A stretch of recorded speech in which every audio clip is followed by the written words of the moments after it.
अनुभव किसी के नहीं होते, जो भी लेने को तैयार हो, उसी के हो जाते हैं। सत्य पर किसी का कोई अधिकार नहीं। जो भी मिटने को राजी है, वही उसका मालिक हो जाता है।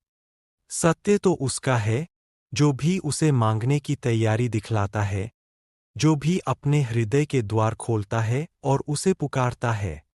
इस उपनिषद को इसीलिए चुना है। यह उपनिषद अध्यात्म का सीधा साक्षात्कार है।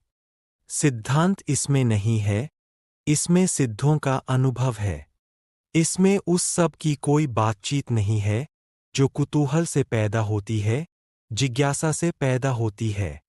नहीं, इसमें तो उनकी तरफ इशारे हैं, जो मुमुक्षा से भरे हैं, और उनके इशारे हैं, जिन्होंने पा लिया है।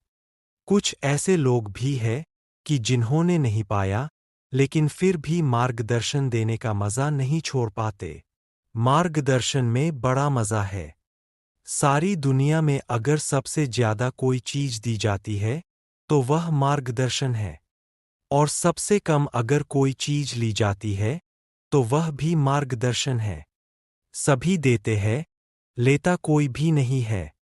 जब भी आपको मौका मिल जाए किसी को सलाह देने का, तो आप चूकते नहीं। जरूरी नहीं है कि आप सलाह देने योग्य हों। जरूरी नहीं है कि आपको कुछ भी पता हो जो आप कह रहे हैं। लेकिन जब कोई दूसरे को सलाह देनी हो, तो शिक्षक होने का मजा छोड़ना बहुत मुश्किल हो जाता है। शिक्षक होने में मजा क्या है? आप तत्काल ऊपर हो जाते हैं, मुफ्त में, और दूसरा नीचे हो जाता है। अगर कोई आपसे दान मांगने आए, तो 2 पैसे देने में कितना कष्ट होता है, क्योंकि कुछ देना पड़ता है जो आपके पास है। लेकिन सलाह देने में जरा भी कष्ट नहीं होता, क्योंकि जो आपके पास है ही नहीं, उसको देने में कष्ट क्या? आपका कुछ खो ही नहीं रहा है, बल्कि आपको कुछ मिल रहा है। मजा मिल रहा है, अहंकार मिल रहा है। आप भी सलाह देने की हालत में है आज, और दूसरा लेने की हालत में है। आप ऊपर है, दूसरा नीचे है। इसलिए कहता हूं कि इस उपनिषद में कोई सलाह, कोई मार्गदर्शन देने का मजा नहीं है, बड़ी पीड़ा है। क्योंकि उपनिषद का ऋषि जो दे रहा है, वह जानकर दे रहा है।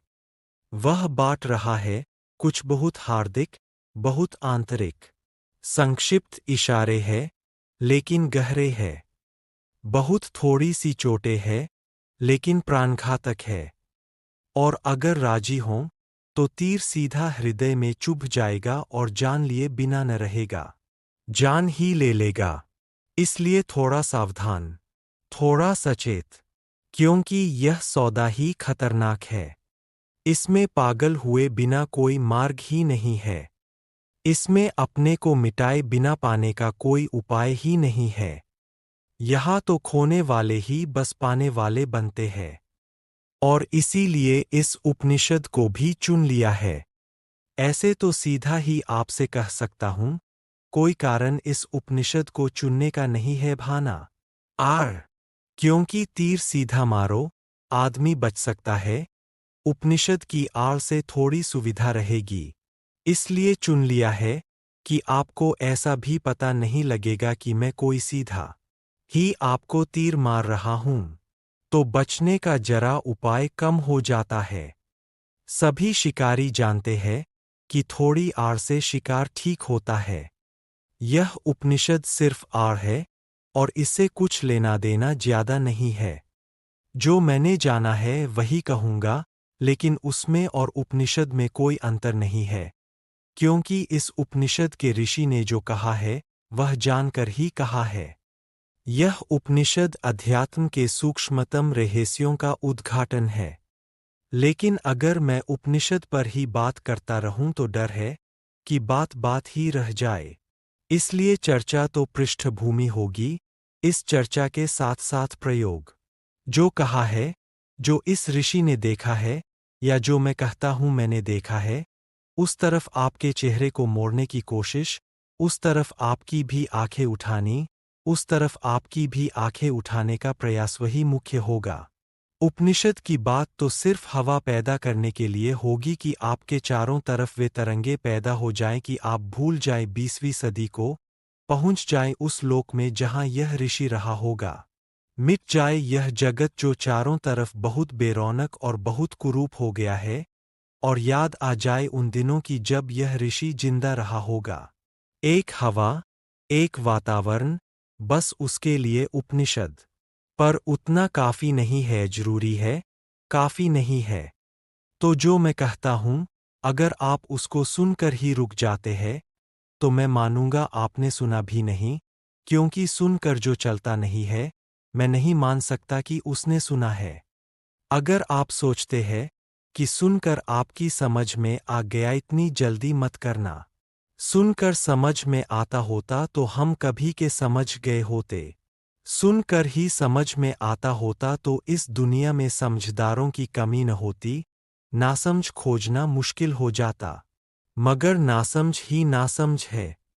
सुनकर कुछ भी समझ में नहीं आता। सुनकर सिर्फ शब्दों पर मुट्ठियां बंध जाती है। सुनकर नहीं, करके ही समझ में आता है। इसलिए सुनना करने के लिए, समझने के लिए नहीं। सुनना करने के लिए, करना समझने के लिए। सुनकर ही सीधा मत सोच लेना कि समझ गए। वह बीच की कड़ी के बिना कोई भी उपाय नहीं है, कोई भी रास्ता नहीं है। लेकिन मन कहता है कि समझ गए, अब करने की क्या जरूरत है। मंजिलें चलकर पहुंची जाती है।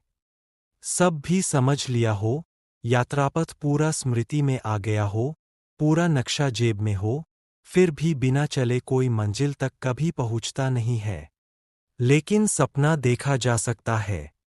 कोई आदमी यहीं सो जाए और सपना देख सकता है, कहीं भी पहुंचने का। मन सपना देखने में बड़ा कुशल है।